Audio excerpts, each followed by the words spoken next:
Good afternoon. Good afternoon. I would like to call to order the Health and Human Services and Aging Committee, January 17th. It's our first committee for this year. Happy New Year to everyone. Can we have a roll call, please? Calling the roll, Ms. Conwell. Here. Mr. Hauser. Here. Ms. Baker. Here. Ms. Brown. Here. Mr. Miller. Here. We have a quorum. Let the record reflect that Council President Brady is also in attendance. Thank you for being here, Mr. President. Health and Human Services started out with him as being the chair, and we welcome him every time he comes. I'd also like to just take a side note and welcome our new committee member here at Health and Human Services, and also my new colleague, Michael Hauser, and he is also the vice chair for this committee. So welcome, and thank you for wanting to be a part of County Council. We do great work here. Anyone signed in for public comment related to the agenda? Yes, Reverend Pinckney. And we have a tight agenda, so I just want to say to everybody, please keep to the 3-minute rule today. Tight agenda. All right. Happy New Year to everybody who I didn't tell yesterday. Happy New Year. And it is one. And I went through all of the agenda items, and one of my key concerns is in the Department of Health and Human Services, the Division of Children and Family Services many times has to enforce, or sometimes they do enforce, whether it be good or bad, into people's homes. And I see in your language that you have social services. In implementing Resolution 2013, 14, and 15 of 2018, we need to narrow that down and also understand that social service is not community social gossiping. Social services, sometimes reunification takes place in families, in people's homes, because children are removed.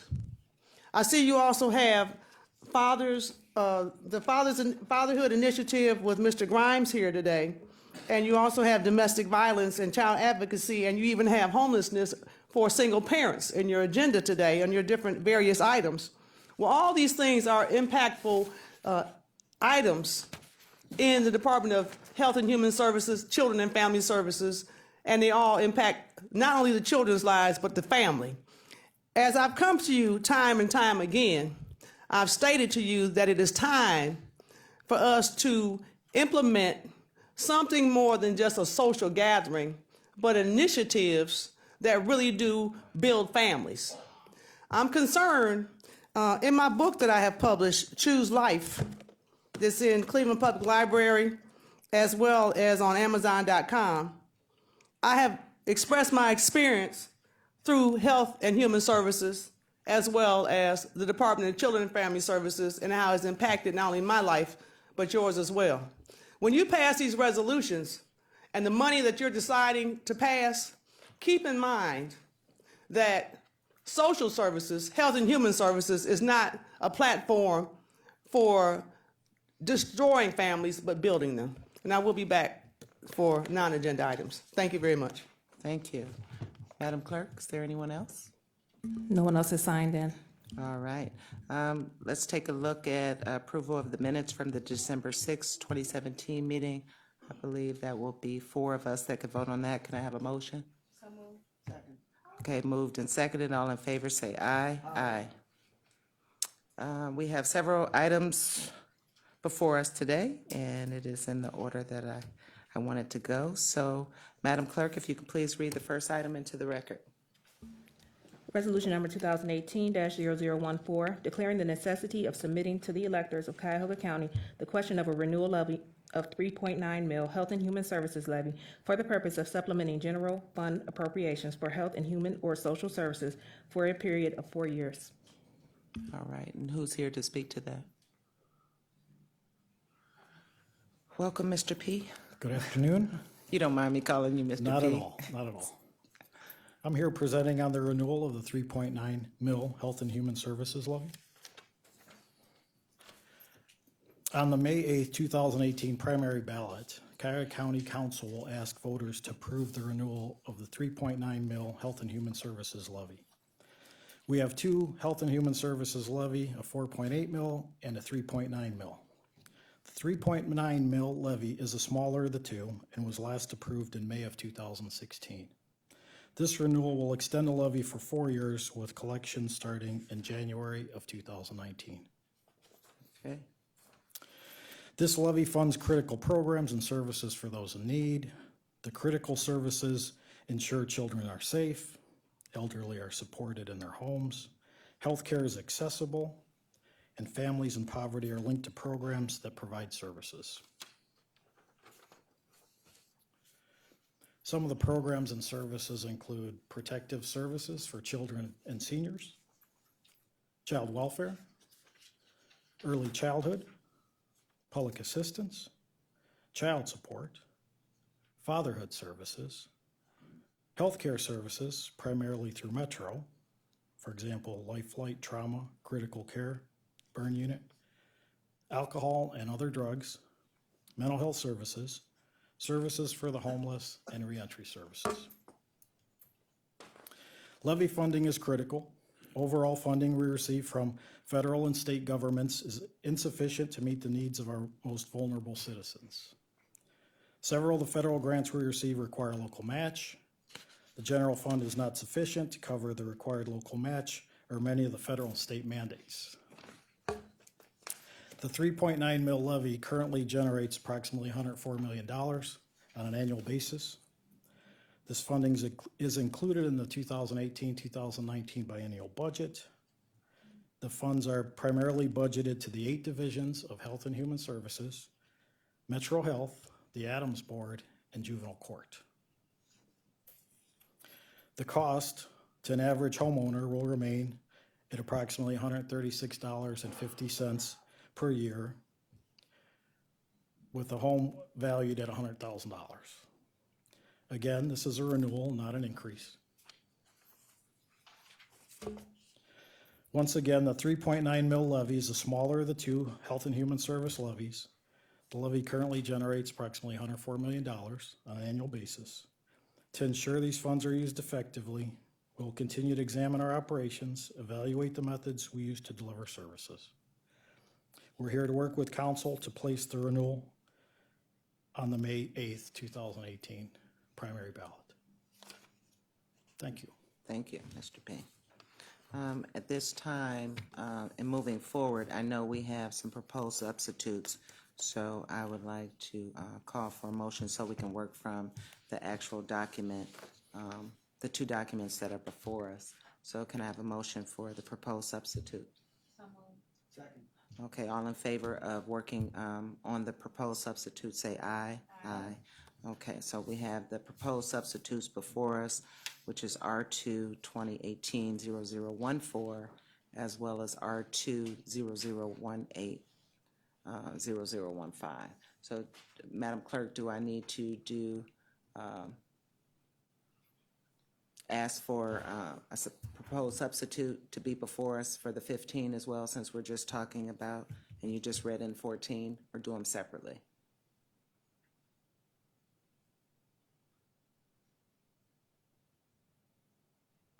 I can read it into the record and you can do them Simultaneously. simultaneously. Okay, Madam Clerk, please read it into the record. Resolution number 2018-0015, declaring the necessity of submitting to the electors of Cuyahoga County the question of a renewal levy of 3.9 mil Health and Human Services levy for the purpose of supplementing general fund appropriations for health and human or social services for a period of 4 years.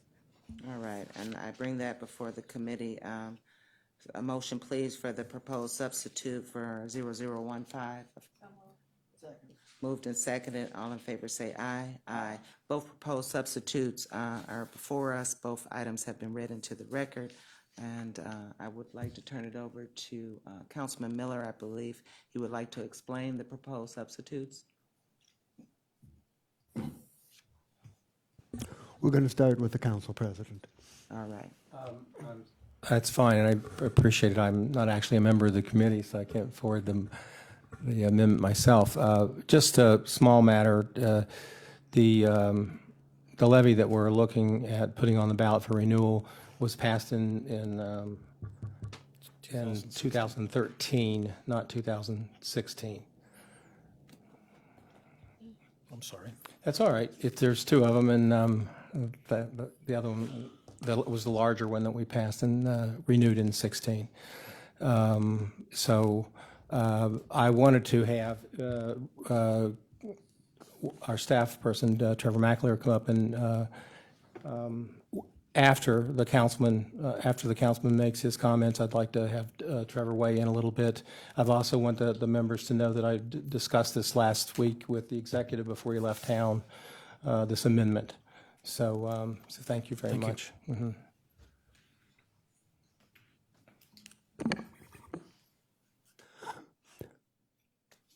Madam Chair and members of the committee,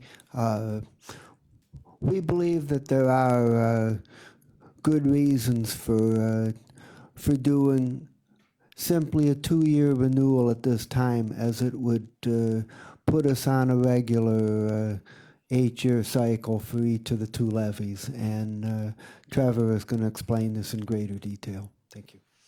Thank you, Councilman Miller. Trevor McAleer, County Council staff. In front of you, you should have a one-page document that we provided for all of you, just providing a timeline of the 2 levies. As Walter P. mentioned, we have a 4.8 mil levy that is currently have been renewed for 8 years. That was passed in March of 2016. The one in front of you for consideration today is the 3.9 mil renewal. That was passed in November of 2013 for a 5-year renewal, and that is the 2 pieces of legislation that we're discussing today.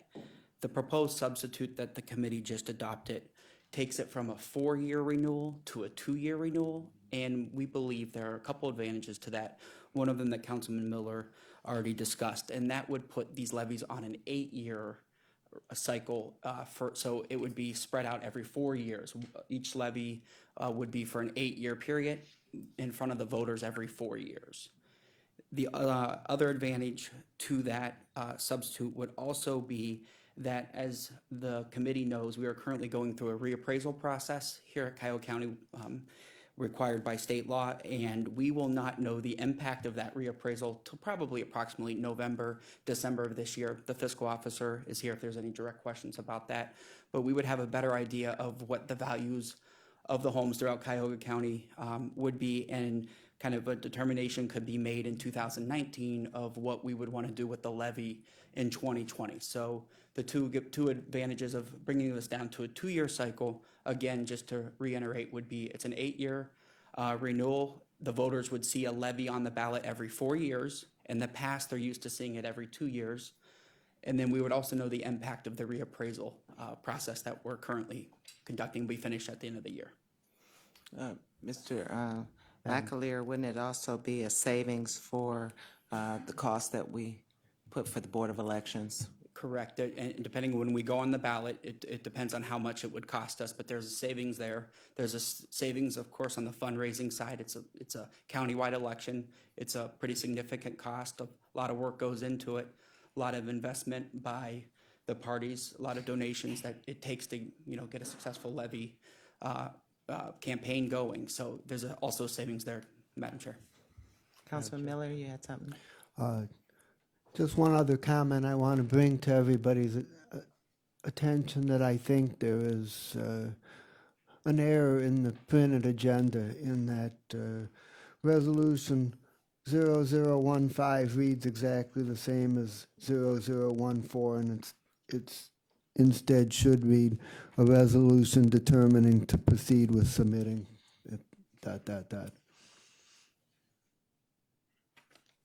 Thank you for catching that, Mr. Miller. Yes. Council President? Just to expand a little bit on what Trevor said, and going back to when the council first began, and we determined to put a Health and Human Service levy on the ballot early.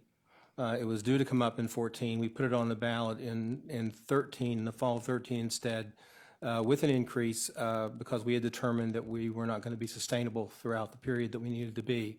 As part of that discussion, we also had a consensus that we probably should look at trying to figure out how to go to 8-year levies instead of 4-year levies, so we wouldn't be on the ballot as continuously, because and what brought it home to us, for me at least, was when we went to the ballot in the fall, we had, I believe, 2, maybe 3 other items on the ballot at that time, and trying to coordinate with the other folks around town, that whether it was the Metro Parks or whether it was arts and culture or whatever it was, I'm not even sure anymore. But it was obvious that we want to try to prevent the ballot from being too crowded. We're a big metropolitan area. We have needs. People are generous, but we're better off to not have the ballot as crowded so that people can focus on these initiatives separately as much as possible. So that's one of the reasons that we want to go to to eventually have an 8-year levy that comes up every 4 years. So there are other opportunities for people in this community to do other things and get the attention that people need to be able to convince them that these are worthy.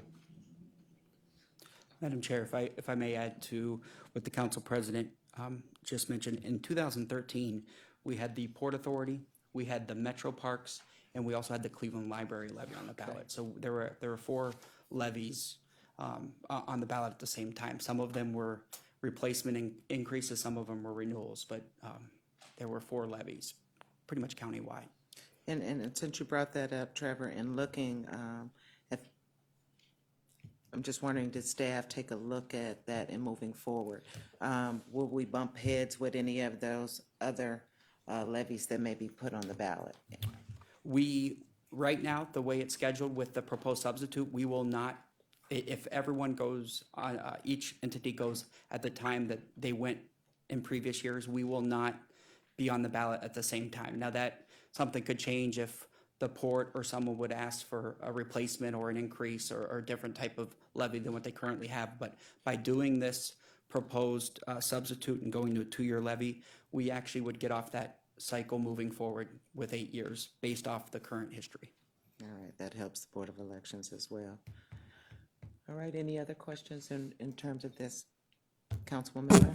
Thank you, Madam Chair. I just wanted a point of clarification with what Councilman Miller said with regards to 005. We're working, the substitute is fine, so we're working from the substitute, so is that in order? It's correct, Councilwoman Brown. If the printed agenda on the first page is a duplicate, but if you look at this 2 separate resolutions, 14 and 15, they are the correct resolutions. It's Okay. Just the printed resolution is. Okay, is so we're incorrect. working from that. And then the other thing that I guess I want to just clarify, if we move forward with the proposed substitute, then we will see this again in 2 years, is that correct? Okay. Yes. Which is based off, in previous levy history, voters were seeing it every 2 years until we went to the 5-year renewal in 13, but it used to be a 2-year cycle. Any other question? Councilwoman Baker? Yes, and I certainly understand the strategy behind this, and it is well thought out. I guess my only concern, and even understanding that it used to be a 2-year cycle, 2 years is a blink, and in a year, we're going to be talking about putting this back on the ballot. And that would be my only concern, is the fatigue of the Health and Human Services being on the ballot again and having to explain why it is that this strategy, although over the long term is a good one, but in the short term could be problematic in explaining why so shortly after one was passed, another is asked. Is there any thought to that or any consideration? Did you give that any merit? I think it's really, I mean, I understand what you're saying. Fortunately, in the short run, this is something we've done every 2 years for as long as anybody can remember, so it won't be a surprise to anybody 2 years from now. In the long run, it's just a matter of what are your options. We can't get to this longer period of time unless we make a sacrifice at some point to get there. And so we would either need to go for 10 years right now, or we would need to go for 2. And I don't feel comfortable projecting what we're going to need for the next 10 years. So I would rather go for 2. Okay. Madam Chair, if I may add, in November of 13, the council and the executive asked the voters to approve a replacement with an increase. And then 2 years, 4 months later, in March of 16, they were back on the ballot for a renewal of the 4.8 mils. So, you know, and that even involved an increase, and the voters were supportive of the levy. And, you know, it was a little bit more than 2 years, but pretty close timeline to what they're used to seeing. So hopefully, in the long run, the advantage of doing this will outweigh any short-term disadvantages. And again, Chair, I would agree with the strategy. It's just a little concerning. We have a very, I believe, generous electorate that understands the importance of this levy and knows how many people we help through these services. So they have been, I don't think there's ever been a levy where it has not been supported. So there certainly is an understanding of the need. In a year, we're going to be talking again about putting this back on, and then that explanation of why, and I'm sure we can get through all that. We have before. It's a history of every 2 years. It's just something that we're going to have to face that we wouldn't if it was on a 4-year cycle.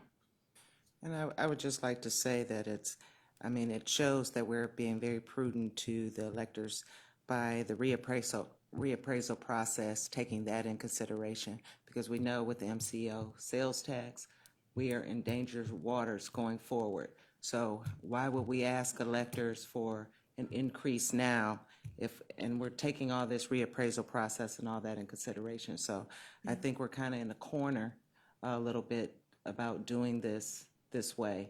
And so I want to open it up to Councilman Hauser. Thank you, Madam Chair. I just had a quick question, Trevor.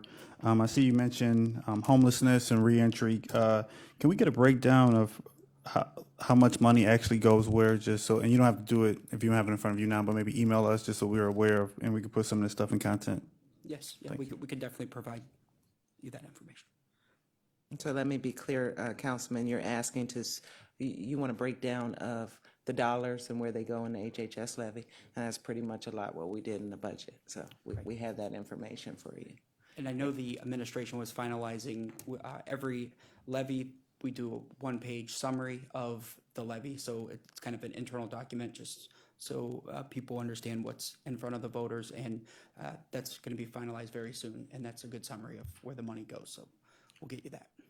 And I'd also like to say that Council President Brady has been in constant conversations with the executive in this. So this is nothing new, no surprise, maybe a surprise to the individuals in the audience, but they have been in heavy conversations about and moving forward, and to know what the need is going forward for all the residents in Cuyahoga County. Any other further? Councilman Miller. We have to pass these resolutions at the next council meeting in order to meet the February 7th filing deadline with the Board of Elections. So therefore, I'd like to make a motion to favorably recommend resolutions 2018-0014 and 2018-0015 as substituted to the full council, with recommendation for passage on second reading suspension. Thank you. So eloquently put. Mr. Miller, is there a second? Second. Okay, all in favor? Say aye. Aye. Thank you. All right, Madam Clerk, we've taken care of 2. If you could read the next item, let me check.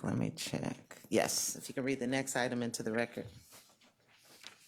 Resolution number 2017-0242, authorizing a contract with the Salvation Army in the amount not to exceed $537,741 for the Pass Rapid Rehousing Program for single adults in connection with fiscal year 2016 HUD Continuum of Care Homelessness Assisted Grant Programs for the period 10/1/2017 to 9/30/2018. Good afternoon. Good afternoon, Director. Chair, council members. I sent over sort of a summary sheet that has data and a program description for this activity. In general, the highlights are that this is a low barrier temporary housing program targeting individuals who are homeless, single men. with a focus on rapidly exiting them to permanent housing with either a job and/or a link with some sustainable income so that they'll be able to maintain their housing. In addition, the program is provided through the Salvation Army, located at the Harbor Light Complex, which is at East 17th and Prospect.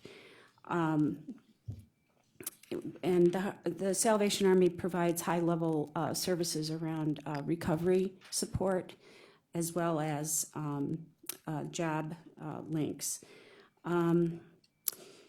I'm happy to answer any questions that you have, and Bo Hill, who's the director of the Harbor Light Complex, is here as well in case there are specific program or facility questions that I'm not able to answer or that you'd like to ask him.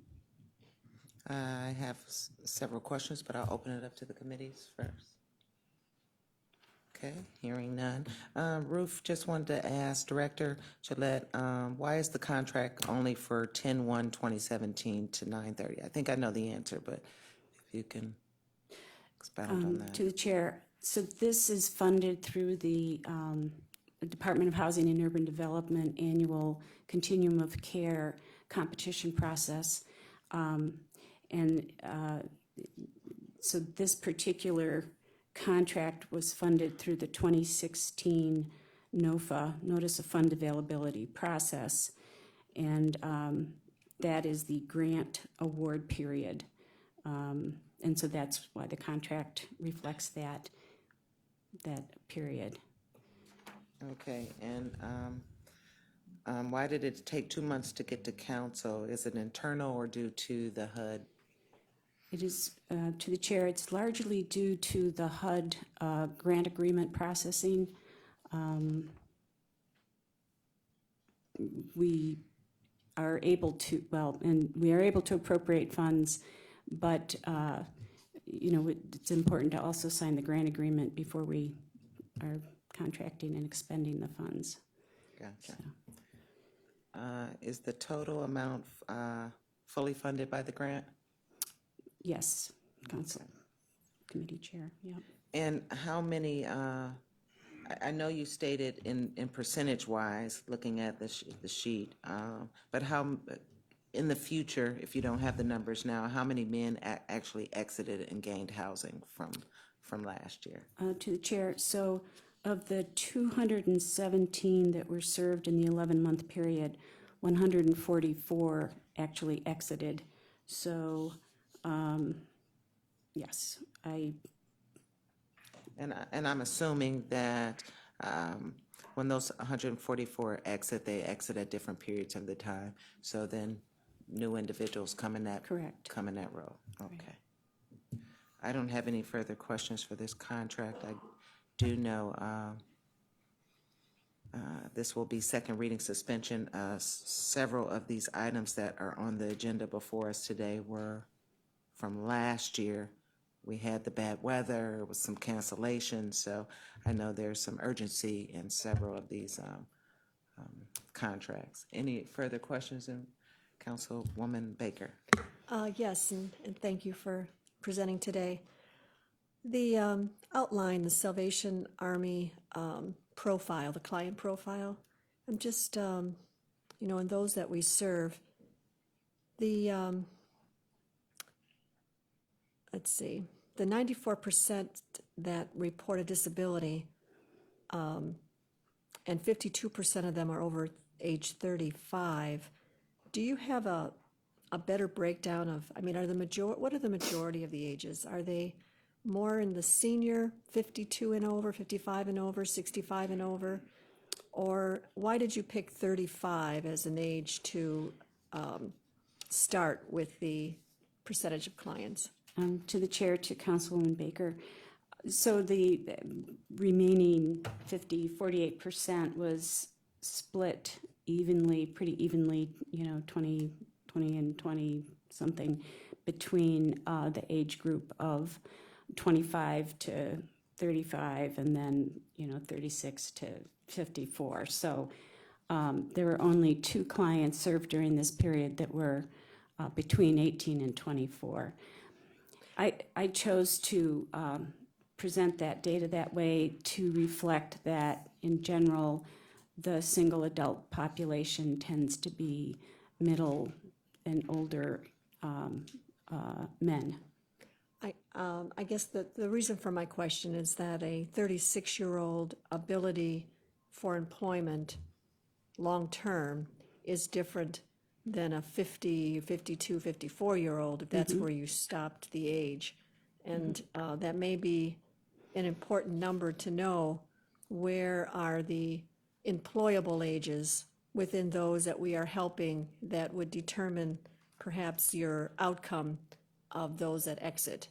Those that, the 144 that have exited,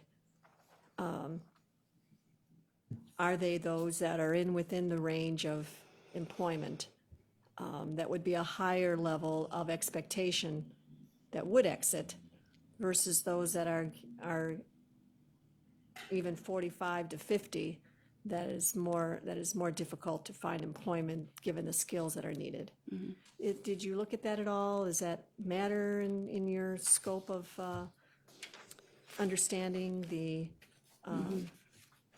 percentage of those that we may be able to see have a more higher level of quality of life?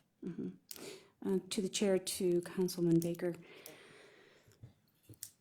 So the bottom line is really that once someone is provided rapid rehousing assistance and placed in housing, that that be a sustainable plan for them, and that regardless of their age or their disability, that they will have enough income to maintain that housing.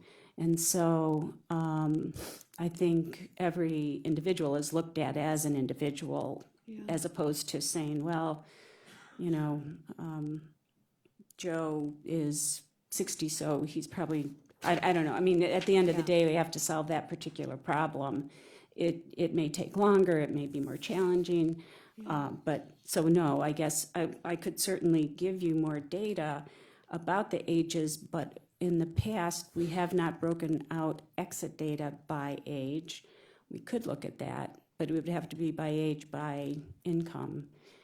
So we haven't really drilled down on that because like I said, the point is really that regardless, Right. we're gonna be trying to develop a sustainable income Right. plan.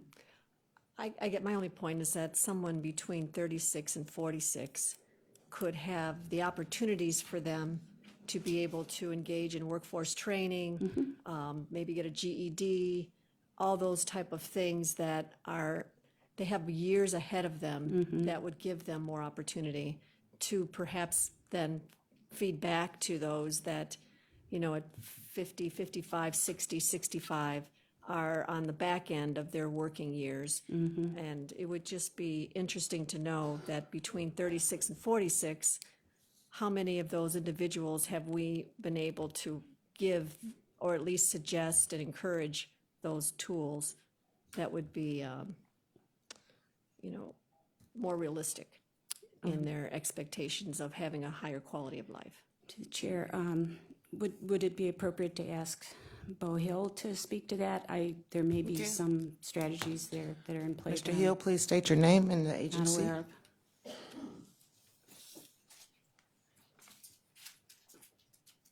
Madam Chair, Bo Hill with the Salvation Army.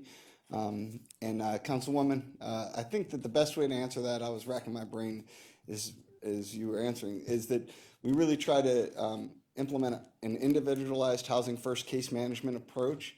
And so I think that with every person that comes in has a specified case manager, and that we base it on that individual's needs. So you are correct in that if it's a younger individual and they have an opportunity for employment or job training or things like that through Towards Employment or wherever, we try to do everything we do to encourage that. Okay.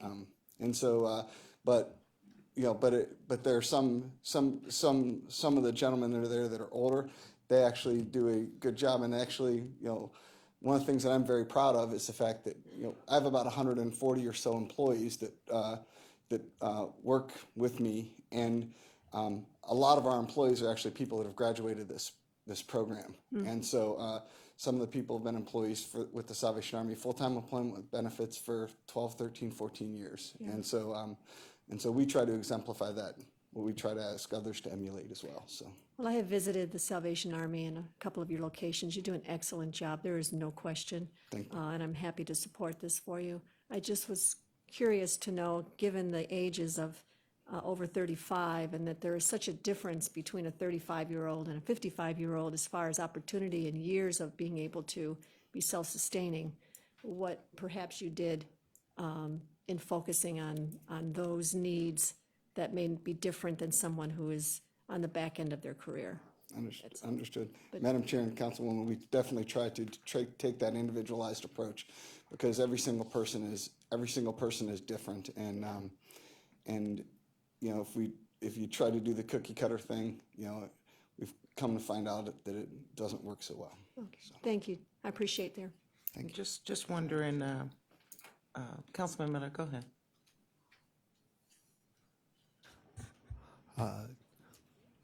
Madam Chair, Director Gillette, do we have a similar program for women?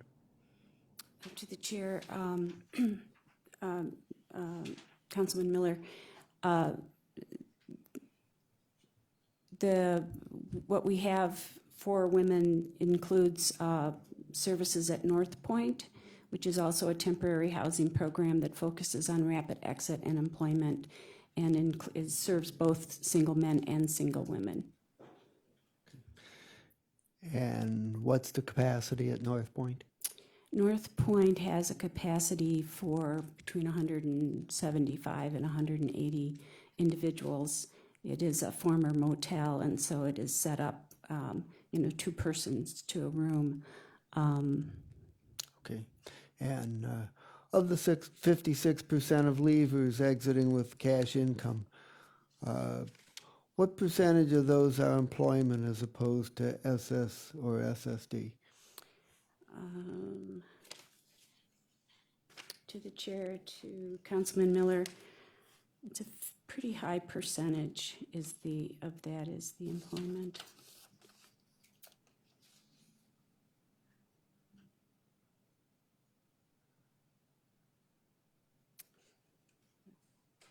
And other income. Well, to the chair, to Councilman Miller, of those, a little more, about 60% are cash income, and 30% are other income, which would include SSI and SSDI, and retirement income, things like that. 60% is employment. Employment income of Okay. those who leave with cash. Right. Yeah. Okay, fine. And final question, what are some of the typical life circumstances that lead people to be in a position where they need the services of this program? I would like to defer to Bo, because I think he actually talks to the men and may have more personal types of stories, if that's okay. Or, I mean, I could, okay, if you. Madam Chair, Councilman Miller, I think that's a very difficult question to answer. And so I think that if you would ask any person when they come through the front door, they would look at us and say, all I need is a job and a place to go, I'm good. You know, that's all I want, I'm good. And then we try to work that approach, and then oftentimes it doesn't work out for them. And so then we have to come back and say, well, you know, I know that for the past 30 years, since you've been over 18, that approach hasn't worked, but we're going to give you a chance to try this now. And when it doesn't work, we're going to try and help you guide you in the right direction. So the great majority of the people that we serve have, I know that the numbers said that 40%, 94% of the 94% had a substance abuse self-reported. The fact is that that's a self-reported number. Many more have a substance abuse addiction history. The same thing with the mental health. I would say that the true number is closer to 60%. A lot of them have a felony background. I know that some of the guys that actually become employees of ours, you know, they have a very long record, you know, and it's nice when we're able to build a relationship and a rapport with them that there's a sense of trust that's built up, and you know, and many of them, when my kids come in to the building to do different things, I leave my kids with them, and so you know, so I guess that's a Cliff Note version of what I see. Just one follow-up question, if I might. Do most of the people come straight to your program as rather than going to shelter, or do they come from shelter? Madam Chair, Councilman, all the men that come through the PASS program come through the coordinated intake system. And so the great majority of them are coming right out of 2100 Lakeside or the shelter system. Okay. So in fact, 100% of the people that come in the program come from that. Whether or not every single one of them spent a night at the shelter, I would feel uncomfortable saying 100% of them, but I would venture the great majority of them in. Okay. Fine, thank you. Okay, I'd like to go back to a point that Director Gillette stated. Councilman Miller asked did we have a program for women? And she stated that we have North Point that kind of capulates men and women. In terms of rapid rehousing, the program seems similar, but are they similar in treatment and programming as well? To the chair, yes. In a word, yes. Okay. Any other questions in terms of this legislation? Councilman Hauser. I just had a quick question to the chair, to the director. Because you guys have limited capacity, how do you guys select who actually gets to be in this program? To the chair, to Councilman Hauser. So just a little background on the coordinated intake system. It's the front door to the shelter system, and because there are more people seeking housing services and housing than we have immediate capacity to serve, in most cases, well, in all cases, for example, the PASS program would be full.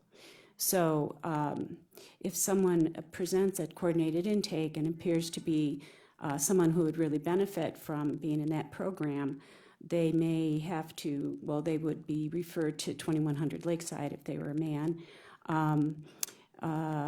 until there was an opening either at North Point or at the PASS program, or possibly at the Y Haven program or at Stella Maris. So we have a number of programs that are all focused on rapid exit and linking people to sustainable income.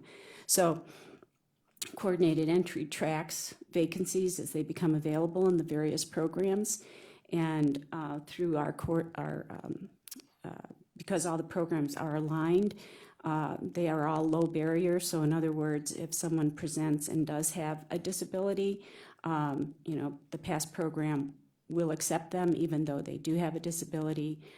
Same with Y Haven or Stella or North Point. And so that's, I don't know if that's too long of an answer, but the idea is that, essentially at any point in time, there's about 400 single adult men seeking emergency shelter. Not every one of those men would be appropriate or would want to move into one of these other programs, but for those that do, the effort is then made to move them as quickly as possible from shelter into that program.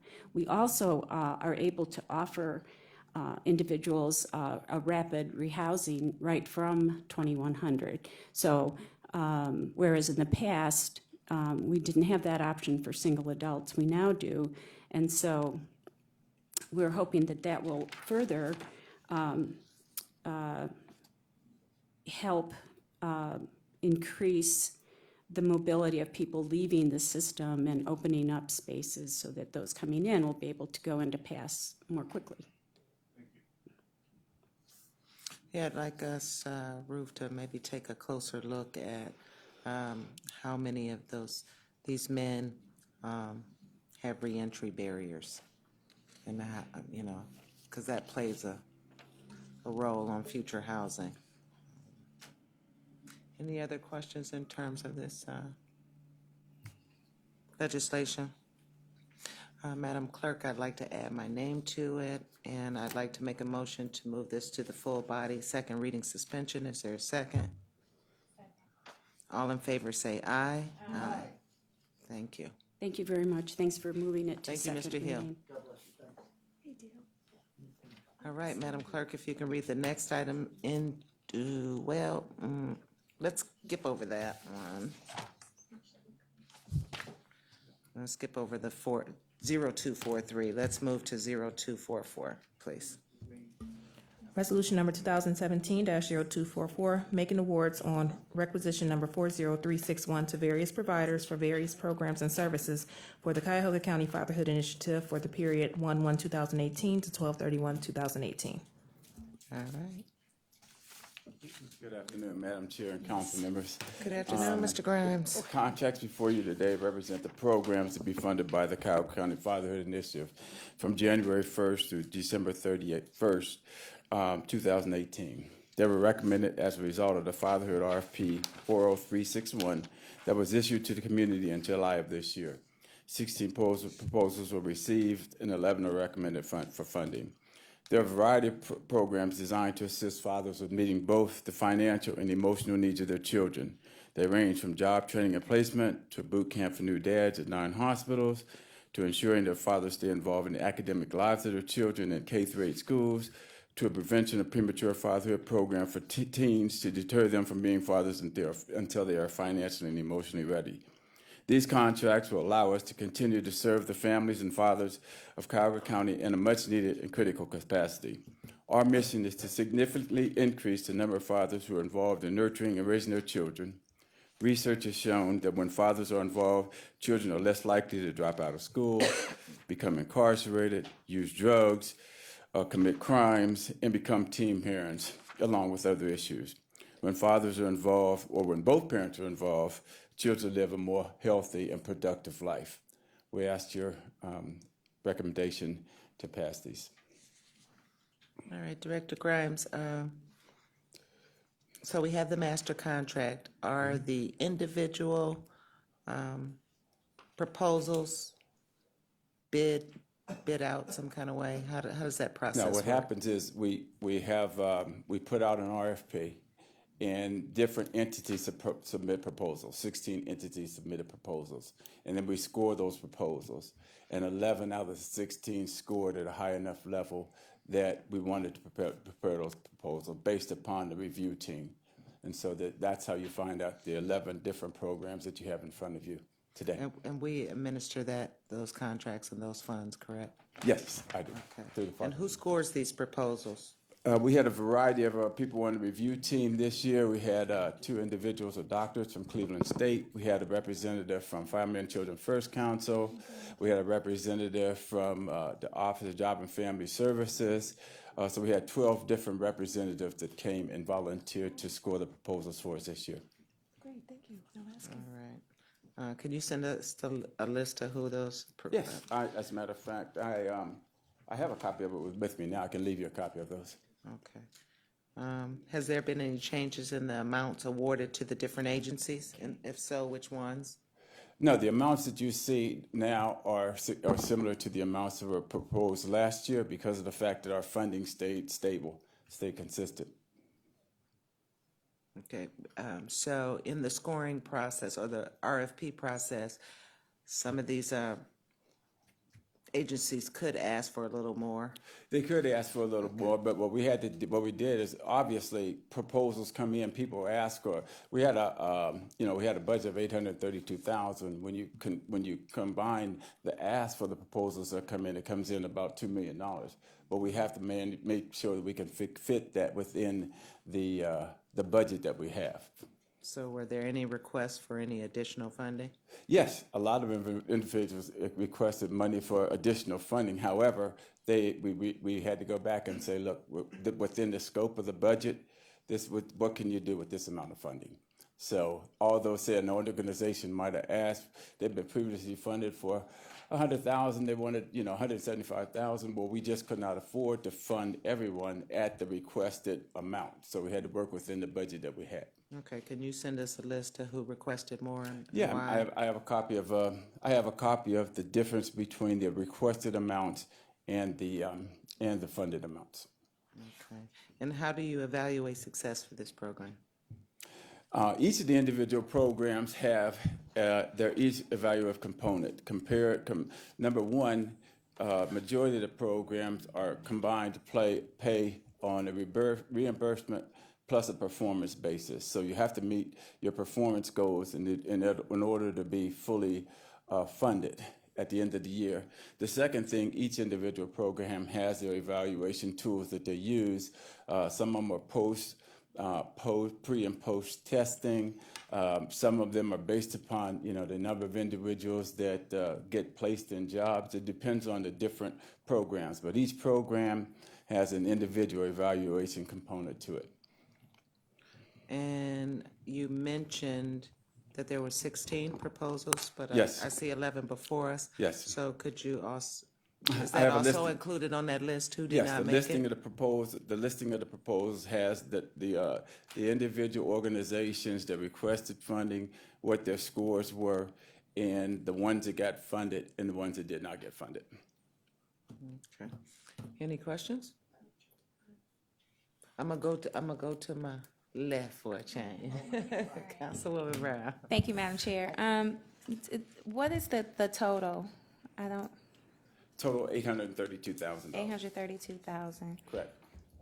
Okay, any administrative costs in there? No, the administrative costs, well, there are individual administrative costs within their programs, but there's no county administrative costs involved in that. The only administrative costs on top of those for the Fatherhood Initiative is my salary and my administrative assistant salary. So does that answer your question? Yeah, that does. I maybe I miscalculated. I feel like the number is under 832, but I just want to check the totals there. That's all I have right now, Madam Chair. All right, Councilman Miller. Thank you. And then Baker. Thank you. Madam Chair, I just want to say how important I believe this program is.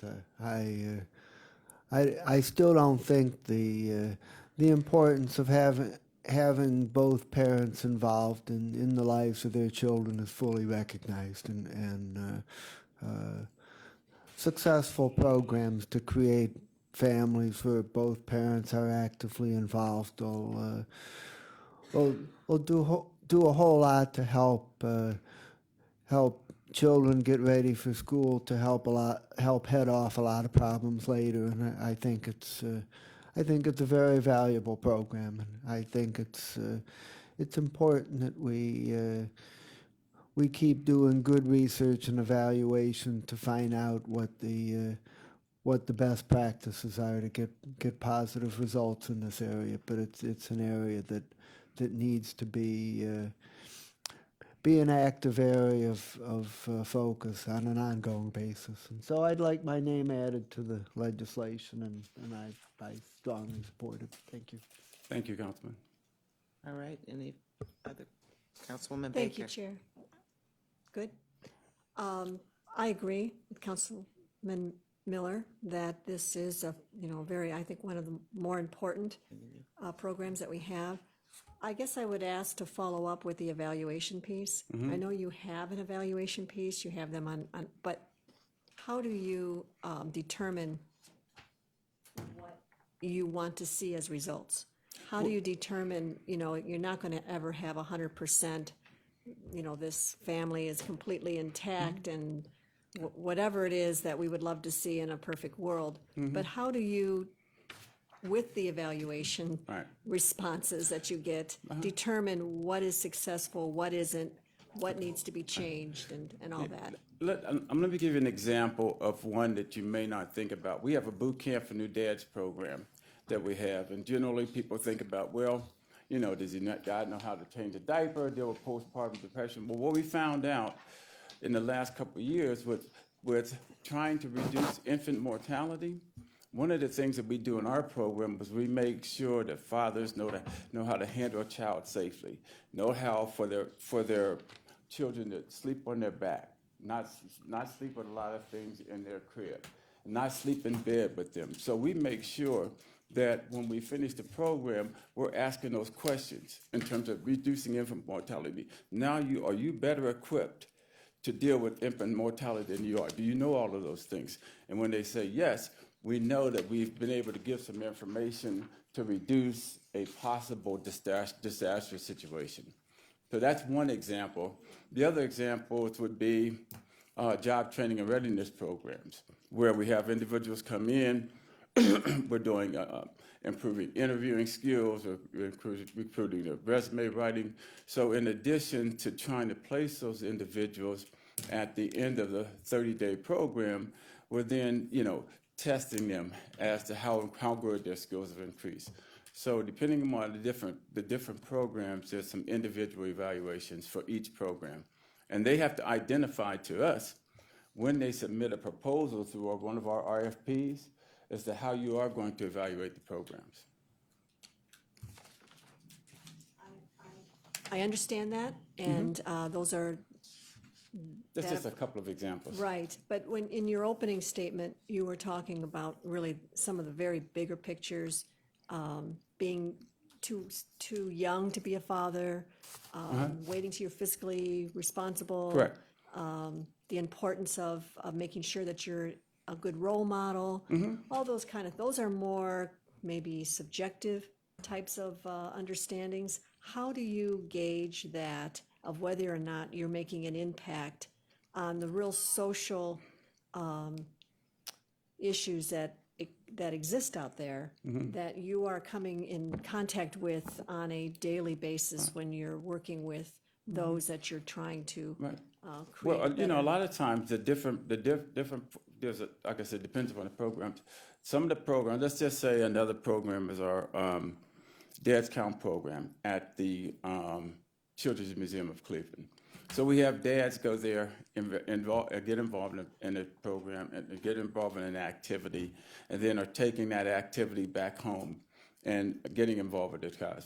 The first thing we're doing is we're asking those individuals at the end of the program, now, are you more inclined now to spend more time with your child, to read to your child, to use this information? And they're giving us the pre and post. What did you like about it? What didn't you like about it? And then those individuals a lot of times are coming back home to us and indicating, yes, I did spend more time with my child. One thing that, you have to do with these programs is you have to, be able to look over a large period of time and see the folks that are coming back to you and saying, hey, this is, thanks for the program, this is what I've been involved in. And then some of the things are more immediate. I can give you an example. I think everybody heard about a month ago, there was an individual, a lady, who they found one of her children buried in the backyard. Sad story. But the lady happened to have 9 children. One of the children was a 7-year-old boy.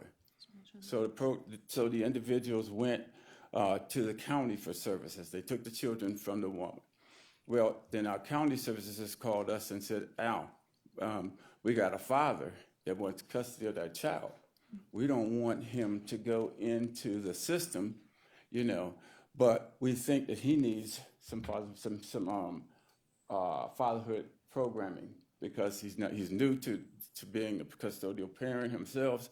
Can you put him to one of your programs? We're going to monitor him, make sure for 1 month, and then we're going to place him in the home. So that's something where we're going to have an immediate impact on a child going into the system, which, not going into the system where he may have gone into the system. It's going to save us $50,000 a year. Okay, thank you, and thank you for your work. I know you do good work out there, and we appreciate it. I just wondered how you assemble the evaluation pieces once you collect it, and then how do you determine its success? Right. Okay, thank you. Councilwoman Brown? No, I'm okay. Okay, Councilman Hauser? Real quick, Madam Chair, to Director Grimes. I agree with Councilman Miller and Councilwoman Baker that Fatherhood Initiative does great work. My only ask was if we could get, and I'm just speaking for myself, I don't know the difference between Dad Counts program and the New Dads program. So if we can get a detailed of every program, all 16 programs you guys offer, and bigger picture too, when we're out in the community talking to residents, we can offer these programs as well. So that was my only. Yeah, I've got a two-page document that you can have, and it gives a brief blurb, or it's on our website, a brief blurb of what each of the different programs does. Thanks. And who their intended audience is. All right, any other further questions in regards to that piece of legislation? And just have my name added. I'm sorry. Okay. Thank you. I'll have my name added as well, Madam Clerk. Any other person wants their name added to the Fatherhood? Hauser. All right, so all of us except for Baker. I'll wait until. All of us except for Baker. All right, I'd like to make a motion to move R2017-0244 to the full council second reading suspension. Is there a second? Second, all in favor say aye. Aye. Thank you very much, Director Thank you. Grimes. All right. Madam Clerk, if we could read the item F into the record, please. Resolution number 2018-0013, authorizing an agreement with Cuyahoga County Board of Developmental Disabilities in the amount not to exceed $1,200,000 for individual options waiver eligibility verification services for reimbursement of Medicaid home and community-based services for the period 1/1/2018 through December 31st, 2019. Thank you. Good afternoon. Good afternoon. Bob Math with the Office of Health and Human Services on behalf of the Division of Children and Family Services. We're requesting approval to enter into a new 2-year agreement with the Cuyahoga County Board of Developmental Disabilities. The dollars that are part of this contract, which is of course spaced over 2 years, covers is a match portion that covers the cost of care of children that are in the custody of DCFS that have been diagnosed with developmental disabilities. And these kids are majority of them are placed in group homes, some are in residential facilities. And, portion of this cost is covered under Medicaid, and these dollars are used to cover a match portion of the cost of care. The cost of care is very expensive, as you can imagine. When kids with developmental disabilities are placed in group home facilities, oftentimes they're there from the time they're placed until they reach an age of majority or they age out of care. So the cost can be prohibitive. Fortunately, much of the services that are provided are covered under Medicaid, and this serves as a match. On the average, there's probably 10 to 15 kids a year on average that DCFS has custody of that are placed with the Department of Developmental Disabilities in a variety of group home settings and in residential facilities. So I have here with me is Cara Davis from DCFS and Chuck Correa from the Board of Developmental Disabilities. If anybody has any specific questions. The program gets a little convoluted in terms of the financial aspect of it. All right, I'm gonna open it up. Question. Councilwoman Baker. In the individual option waiver eligibility, do you find that they tend to be when parents are ready to have their children in a group home, that they're older children, that they tend to be in the home longer, but there comes a point where the parents are aging and need to find a place that they feel they're safe and taken care of, and maybe a place where they can have a good quality of life?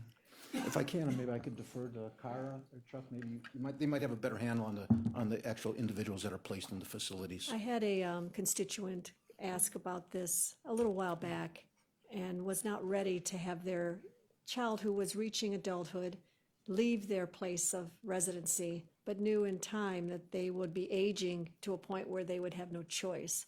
And I just wondered, how does that work? Is there a trigger mechanism of age that it makes that person eligible to go into a group home? Hi, I'm Cara Davis from Children and Family Services Program Administrator for the Multi-Systems Unit. Many of these kids that fall within this contract are kids that are in the custody of DCFS who have been in custody for a number of years. that most of these kids are in the custody of Children and Family Services and have been for a number of years, and most of them are long stayers who we most likely will be in custody until the age of 21. Okay. So typically, these kids would transfer to the DD system around graduation, point of graduation, which every child is different in terms of when that happens. And typically, the transition happens at graduation. We may still be involved in terms of being that child's guardian up until age 21. A lot of the children that fall under this contract are kids that have very significant needs that we have a difficult time maintaining in a traditional placement. It may be kids that, placements are asking for the removal, and we just don't have the facilities to really meet their needs. So these are kids that we are transitioning before the traditional time frame. May I just follow up? So if you have a child with disabilities, and could be disabilities that take a lot of care, but parents still choose to keep them within their home, but reach a point where they know they can't continue that as that child becomes an adult. Are those children considered in this program, or is it only those that are in the care of the county to begin with? So only in the care of Children and Family Services. Thank you. Councilwoman Brown? I see that this is 100% from the levy funds. You indicated there was a match, so is it 100% match? How does that, can you speak to the match, please? Yeah, through the chair, Councilwoman Brown. The levy dollars is the match portion, Okay. because we can't use federal dollars to match federal dollars. So this is, the money, the levy dollars are actually what we use for the match. So is there a higher dollar amount attached to this program? Generally, when we have a match, it's like an 80-20 or a 100 or something to that degree. So I guess that's. If I may answer that, this 60-40 match is the Medicaid match. 60-40, okay. The waiver match, the state or the government pays 60%, the Board of DD pays 40%. Thank you. That's the typical match in these cases. That was my question. Thank you. Councilman Miller?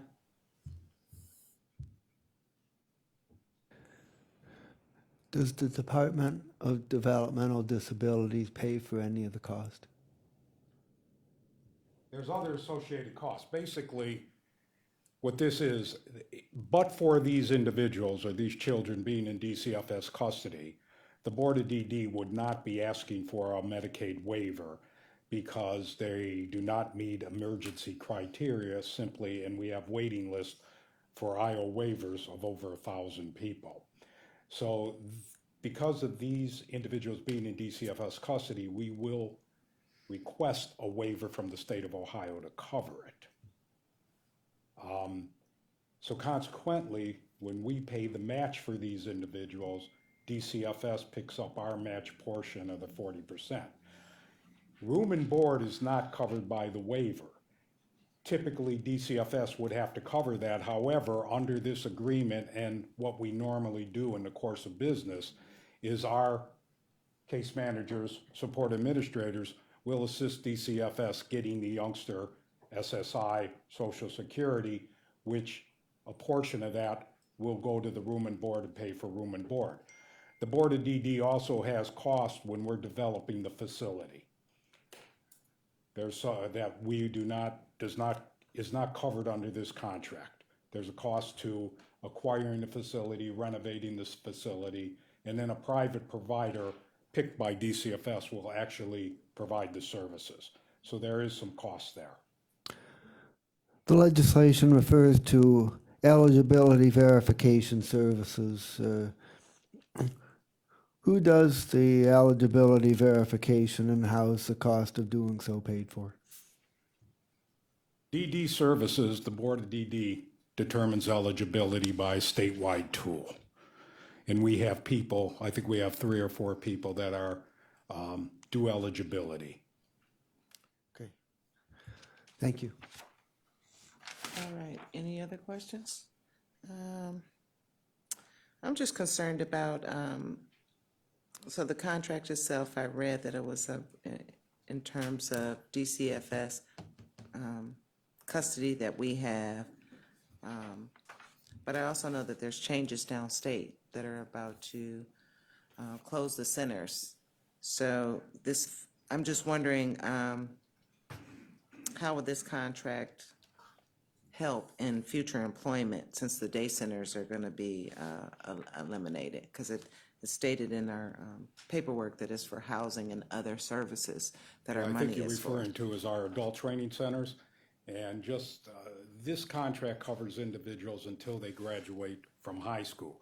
Traditionally speaking, the individuals that attend our adult training centers are over 18 years old, 20 years old, and they really would not be impacted by this. Okay. What would occur is once a private provider takes over, the same mechanism, the waiver would pay for their day service, except the board would not be the provider or the biller. The private entity providing the services would be the Medicaid provider. The impact of the services should not change, just the provider of the services. Okay, thank you. Any other questions?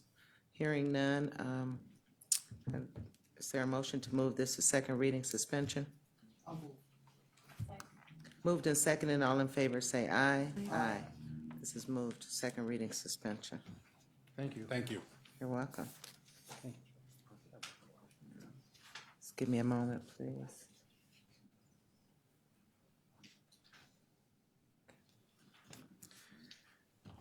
All right, Madam Clerk, if you could read the, believe the last item into the record.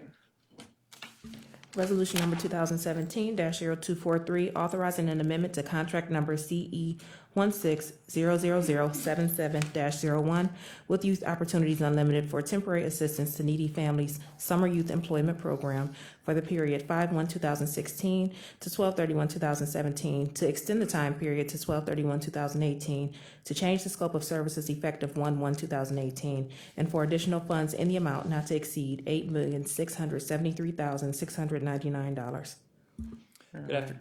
Good afternoon. I'd just like to state that for all the directors that are still here, there is being a letter drafted by this committee to come to each agency director as well as administration about, we're kind of getting away from the practices of 3 readings and competitive bidding. So look forward to that. It wasn't ready today. It needs to see a couple of more eyes, but just know that it is coming. Merriman, if you can continue, please. Good afternoon, David Merriman, Cuyahoga County Department of Health and Human Services, and I'm here with the providers from our county youth internship program. If it's okay with you, I'd like to introduce the item, talk a little bit about its history, what we've done over the past year, and next steps. I'd also like to then introduce each representative from each of the provider organizations. They're here so that when we get into discussion, they can answer any questions directly. So before you is an extension of our contract with Youth Opportunities Unlimited. They are managing a consortium of providers that are serving youth in our community that are both school age as well as out of school. This program has been designed to integrate TANF and the Ohio Means Jobs Cleveland-Cuyahoga County WIOA service. And so this is intended to be a coordinated effort between multiple government programs and entities, so that we can do an effective job at helping youth transition to employment. Many of you will recall that in the past we had a program called the Summer Youth Employment Program, and that's a very well-received program. In 2005, for example, there were over 3,000 individuals served out of summer youth employment. However, most of them were between the ages of 14 and 18. Probably about 2,500 of the 3,000 or so were 14 to 18. Beginning in 2016 and then carried over in 2017, our program evolved, and we have rebranded it as the County Internship Program. So in 2017, we had over 14,000 applications to be a part of the County Internship Program. We served over 3,300 individuals, and of those, 1,300 were between the ages of 18 and 24, and 2,000 were between the ages of 14 and 17. I want to just do quickly comparisons for you. If you look back at 2015, we were serving around 370 18 to 24-year-olds. Now that number is 1,310. And so this is clearly the intent and where we want to go with this service. We want to serve more opportunity youth. We still serve 14 to 17-year-olds. Last year, 2,014 to 17-year-olds were served, and so they are important to us. However, our goal is for this program to be a year-round, comprehensive service that really addresses the workforce needs of young adults that are not in college, that are not going to a training program, that are unemployed, or not going to the military. We want to help them get into a career path that gives them work experience, that gives them access to training and education, as well as the soft skills they need, and in my opinion, most importantly, access to an adult relationship, someone who is there to help them navigate these services and systems so that they can stay on their career path. I'd like to talk a little bit about how we've done that, and the principal way that we've done is to follow the lead of the state. The state of Ohio launched a program called the Comprehensive Case Management Employment Program. This CCMEP program intended to braid together TANF as well as WIOA. Many people refer to it as WIOA, but that's actually a somewhat derogatory term in some languages, and so excuse me if I spell out the acronym, but WIOA. And so the intent of braiding together these funds envisioned a way in which young people can access services that are comprehensive and geared towards a very clear evaluation plan. Did they get a job? Did their wages go up? Did they get education? Did they get training? Were they retained in the program? The state's vision for CCMEP is that the first year, last year, was a hold harmless year, a transition year, if you will, that counties were expected to work out the details and work out the program, and that's what we did. At the same time, the intent was to have Job and Family Services work closely with Ohio Means Job Centers, which is also what we did. So let me explain how we did that and how we got to this point and what we did in the past year. So in 2016, CJFS, or Cuyahoga Job and Family Services, joined an Ohio Means Jobs procurement to ask the community what youth services are available. Through that procurement, OMJ selected its providers, and ultimately CJFS selected YOU to be the lead the consortium provider for the county internship program. What we did, though, that is different is that we asked YOU to manage a consortium of all youth providers. So this wasn't just about those youth that were lucky enough to apply through the application process. This was also about the youth that had committed to relationships with area providers that were already putting in time to become stabilized and to learn the skills they need to be employed, to give them a work opportunity, and then advancement through education and training. So in this past year, YOU worked with Ohio Guidestone towards employment, Ohio Means Jobs, Tri-C, El Barrio, the centers, and I think that's it. And as well as Cuyahoga Job and Family Services to find the youth that were already involved in those programs and were prepared to have subsidized employment experience that could lead to training and education. We think this is a much better approach to services over the past because this is not about a 6 to 8 week job. This is about a relationship and access to a career path. After these youth were exposed to the world of work, given the opportunity to make some money and to develop their resume, we then went back to them to say, okay, so now what's the training or education program you want to get involved in that will then advance your career? So again, this is not just a summertime experience. This is going to be an all year long program. We followed up with those youth, offering them job search, job readiness. We offered them credential training and ongoing case management. Where we are now is that of the 3,000 or so youth that have been served, approximately 83% completed their placement. We had a little bit higher level of completion for 14 to 17-year-olds. We know that for many of those youth, this is the only job opportunity in some communities. We do tend to lose more of the 18 to 24-year-olds. I can let the providers talk a little bit about why. Our customer satisfaction survey was very highly received. We had over a 94% satisfaction rate, and we served hundreds of work sites with over 188 employers. The last thing I would say, a new focus of this program is to place these youth in private employers. Historically, we had many partnerships and relationships with area nonprofits. These are valuable partners to us. We continue to honor those relationships, especially with the 14 to 17-year-olds. But we know that there are area businesses that are looking for employees right now. And if we can introduce a young person to an employment opportunity, that can evolve into an unsubsidized ongoing placement. So increasingly, our placements are at for-profit work sites. Let me take a few seconds now to talk just about where we're going over the next year. The consortia is evolving, and so every month, actually twice a month, YOU would convene a meeting with all of the providers to talk through their experiences and to do real active contract management, understanding what barriers people are encountering, either to keep their youth involved or to help them transition from employment to training. We've now expanded that internship consortium meeting, and we've recently invited organizations like Jumpstart. We've invited Magnet. We've invited Leadership Cleveland, because each of them is looking to start an internship program. And what we're saying is we have one in place. And regardless of if your internship program is going to target the 14 to 17-year-old population, the 18 to 24-year-old, or college students returning to Cleveland, we want to be coordinated with you, and we want to know how we can support you and what you will do to support the youth in this county. We also think that there are employers out there that get bombarded by multiple requests to partner, and we would like to have a common message. So this is where we're going over the next year.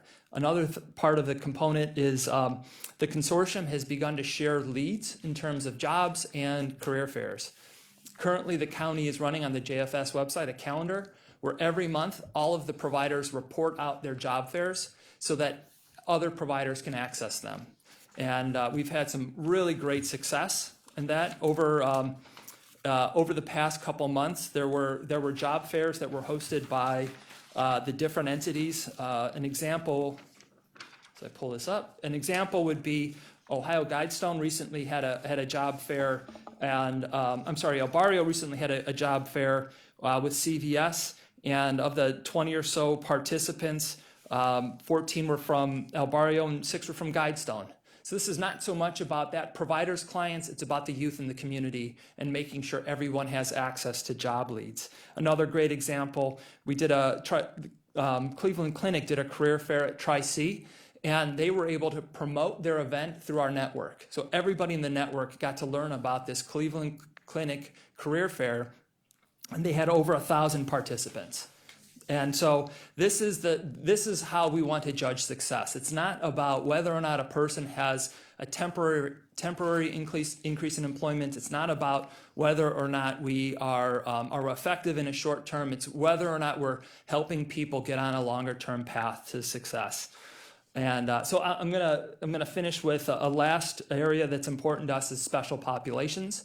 We have recognized that many of the programs that we offer, they tend to be very effective at dealing with high-performing or supporting high-performing individuals, but there are special populations in our community that need extra help. An example of this is youth that are returning to our community from the Ohio Department of Youth Services. So this past year, we began working during the winter to ensure that Ohio Department of Youth Services had a special path to refer people into us. And so these were youth, 18 to 24 years of age, that were getting out of corrections and were coming back to the community. We had over 24 enroll, and I believe 20 were employed and saw the employment through. We've offered the same sort of special path to child welfare, to homeless families and single adults that are within the age criteria, and we're open to other special populations. The resources are limited, but at the same time, we realize that those hardest to serve are probably the ones that need the most support, and we're very open to that. So what I'd like to do, with your permission, is I'd like to ask each of the departments, the agencies that are here to send up a representative. I'd also like Bob to come up because there are always technical questions that Bob has to cover for me. And so if I could ask a representative from each of the agencies to just come up, state your name, say what organization you're with, and then you could probably, we'll sit at the first row in case there are program-specific questions.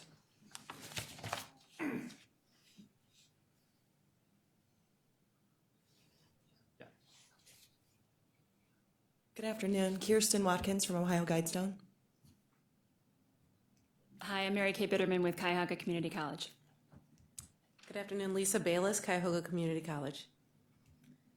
Good afternoon, Robin Smalley with Towards Employment.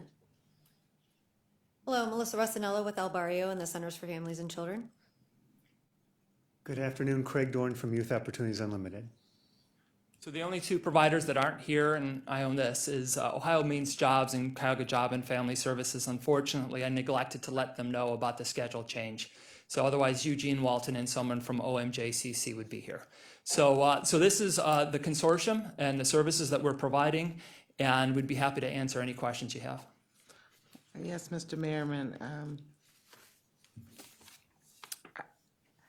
It's stated in the legislation that you plan on partnering with these organizations. Will that be contract specific? How will that work? The contract is with Youth Opportunities Unlimited, but they have subcontracts with each of the provider agencies. And so each agency is given funding to manage the program. The network is quite broad. There are many organizations that send clients to be served through this that don't receive funding. These are just the funded providers.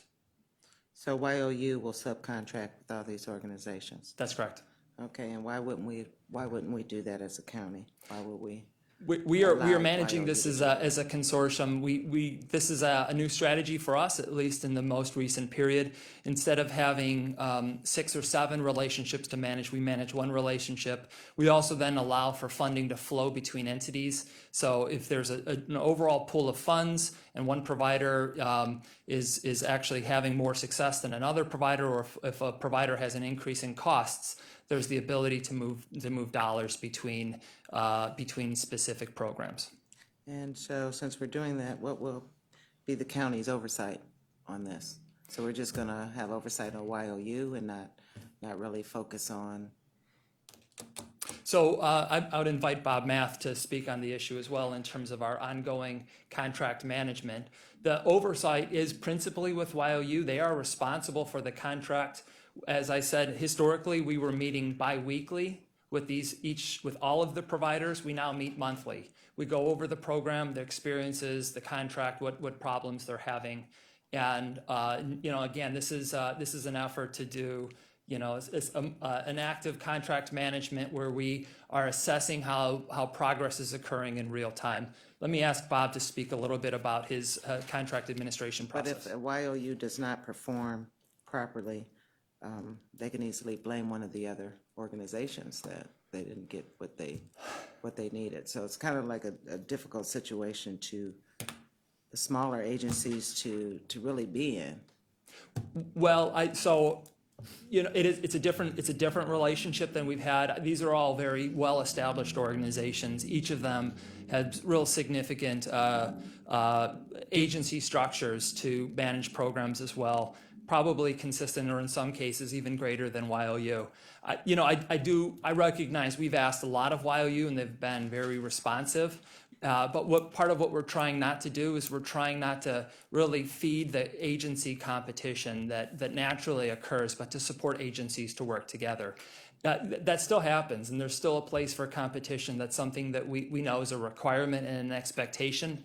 But I also think cooperation needs to be a requirement and expectation.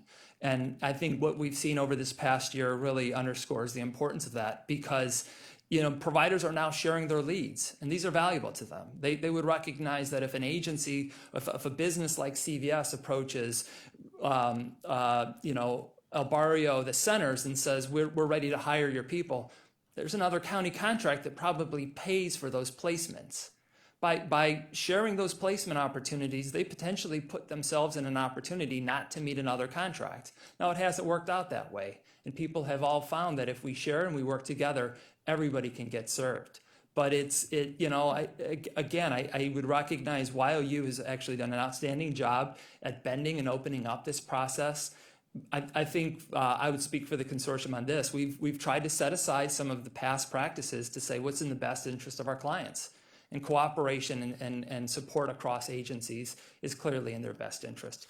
So how long has this conversation been going on? So the initial look at this began over a year ago with our Healthier Buckeye proposal. And that was really the first time we brought all of the different providers that were doing various forms of youth services. And we asked them, give us your ideas on how you think we should be providing services differently. And ended up selecting YOU to do this initial approach that is more business focused and older youth focused, as opposed to youth development focused, 14 to 17-year-olds, and also more of a relationship with nonprofit employers as opposed to for-profit. That began over a year ago. This current structure is about a year old, and not quite. It's probably more like 10 months old. But I want to also recognize that all of these providers, in one way or another, work together in the community, and at times despite us, and at times with us. And specifically, if you exclude El Barrio, all of them are providers of Ohio Means Jobs. So they're working together in the Youth Resource Center, and they're working together on the WIOA-funded programs. We're asking them to work together on TANF as well. And this all goes back to that initial vision of CCMEP, and that TANF and WIOA work together, and there's a coordinated service. Could you state what CCMP, Comprehensive Case Management? Employment program. Okay, thank you. And Mr. Math, you were going to say something to this point? Only because Mr. Merriman asked me to. Right. Good afternoon again, Bob Math. Ultimately, we will fold this contract into all our monitoring activities for all the contracts throughout HHS. The contract is with Youth Opportunities Unlimited, so ultimately they're responsible. They're the responsible party. What we do is, we've developed, monitoring tools that there's two aspects to our monitoring that's terribly important. One is monitoring for compliance. We want to make sure, YOU's in compliance with the contract. In the grand scheme of things, that's probably important. It's probably it's an important piece, but it's probably the smallest portion of what our monitoring entails. We're more concerned about the quality of the contract, the quality of the performance. So we fold them into our monitoring. We use our monitoring tools. We develop reporting templates that YOU report to us on a monthly basis, on a quarterly basis. So there's some data gathering. There's also some qualitative material that we ask for. Then my team comes out during the course of the year, and we review case files to make sure that what they said they were going to do, they're doing, and there's evidence in the case file. We do on-site observations. So our monitoring is fairly comprehensive. Again, we want to ensure that, most importantly, that the folks that come to these programs for services are receiving the highest quality of services that are available. Ultimately, YOU is responsible for their partners. So we deal with YOU, as David mentioned, in guise of efficiency, we're managing one contract now versus, multiple contracts. So we fold them into our year-round monitoring activities to ensure, success. I think we need to take a look at that. I don't know if I like going forward with all contracts being monitored under one when we have so many partners that are involved. But I believe the YOU is a very capable organization, but although this is an amended contract several times, it was amended, and it was originally competitively bid back in the beginning, but the scope of the work was dramatically changed in the legislation that we have before us. So then it brings us back to the point of why it wasn't competitively bid with this with the change in wording. And my question to the law department is how did that get past the law department that this should have been competitively bid? Because the wording was changed. The scope was clearly changed for this amount of money.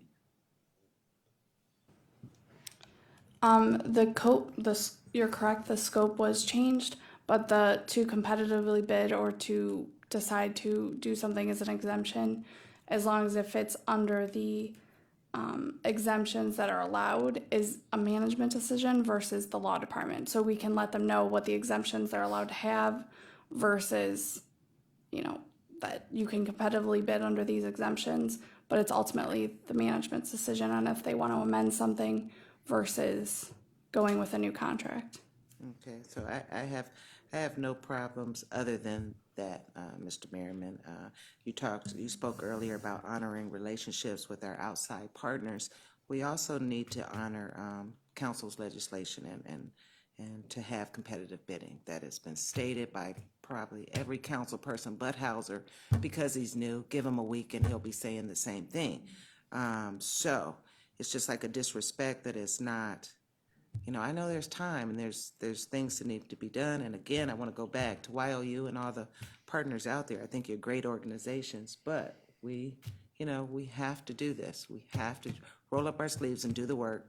Stop the pilots if it means that we have to get the regular work done appropriately and precisely how council has spent time doing this legislation. So that's only my quandary about that. I'm going to open it up to further questions and to see how my colleagues feel about this legislation and moving it forward. But somewhere we have to make an example. So that's where I am today, and we'll see how my colleagues feel. Any questions? Councilwoman Brown. Thank you, Madam Chair. I respect and echo your sentiments. Is this a Pristyle initiative, or is this? Sorry, I'm not sure I understand. The combination or the efforts to, it seems like, consolidate the work so that the funds are more fluid. I feel like he spoke to these things, and I'm not. Yeah, I can't speak for him. I can say that I've been working on this contract and this relationship, since I went to Job and Family Services. So I wouldn't say this is a Pristyle initiative. This is more an evolution of kind of all of the conversations and all of the discussions that we've been having about creating a more coordinated system. Okay, and when you talked about the Ohio Department of Youth Services, is that just is that reentry basically for 18 and under, or? I'm not sure if it's just 18, and so Okay. I shouldn't speak to that specific point, but this is youth that are incarcerated, not just in the juvenile justice center. But yeah, so it is a reentry strategy for youth that are leaving incarceration. All right, thank you so much. Thank you, Madam Chair. If I could say one more thing, though, first I'd like to just speak to the point. No disrespect was intended in having us bring this forward as a contract amendment as opposed to going through the process to do another administration. Part of what we've recognized is that these youth rely on these programs and they rely on these relationships, and the kind of constant disruption of those relationships can change the way that youth engage with us. And so it really this is an effort for us to be more focused on the client and what they need, which is long-term support to move from whatever conditions have them not going to college, not going to training or education program, or fully employed, into a career path that achieves those things. And the appropriateness of the amendment, I do understand that there has been a past practice that some of these contracts are bid out every single year. But we also have quite a few contracts that we bid once and then we have multiple years. And and even in this situation, the OMJ procurement that we partnered with them on was intended as a bid with multiple extension years. And so I feel like we are certainly consistent with that process, as well as how Ohio Means Jobs has managed their contracts. I'd like to just state, when you have an employer and your job description is to follow legislation as well as time for the individuals that are receiving the contracts, that's under your role and your scope to do. So any other questions? I think it was Baker and then Miller. Thank you, and thank you for your work. There's a few things that you've outlined that I agree with. I like the direction that you're going in. One is you recognize that those that you are trying to assist and move to a place where there's a good quality of life through better workforce training and an understanding of that, is that you are leaning towards the private sector. So the more we can, get our private sector involved in understanding that there's some very good candidates out there that we have assisted and are ready to move into the career field in the private world, I think is a good one. Also, I think that you have those that come to you that are not one-dimensional, so you do need many resources, whether it's a community college in Guidestone or any of those that are here today. I can understand why you would want to have more than one resource, and that those resources need to work together and not work in silos. So those are all, I think, all good moves. I understand our chair's concern with the competitively bid, and certainly support why that would be something that we should take a close look at. But I do like your direction. I like that you are really understanding the needs of the individuals, and that they're not only one issue, that they are many issues, and that you have the resources out there to help them and to get them to a place where they don't need you anymore. That is ultimately the success of a program when the program's not needed, that they are on their way to be good contributing citizens that can contribute back to those that also need those services. And so I commend you on that direction and hope to see more results after another year has passed. Thank you. If I could add just one point. So as we focus on businesses, I do want to recognize there are some very large nonprofits in this community, health institutions that are partners of ours. And so they're 501c3s and foundations, but I can tell you in the monthly reports, we are seeing our youth placed at $12 an hour, which is, I tell you, I don't know if that's a wage that will sustain a family forever, but it's a pretty good first job or second job. Right. And those are the sorts of relationships we're targeting.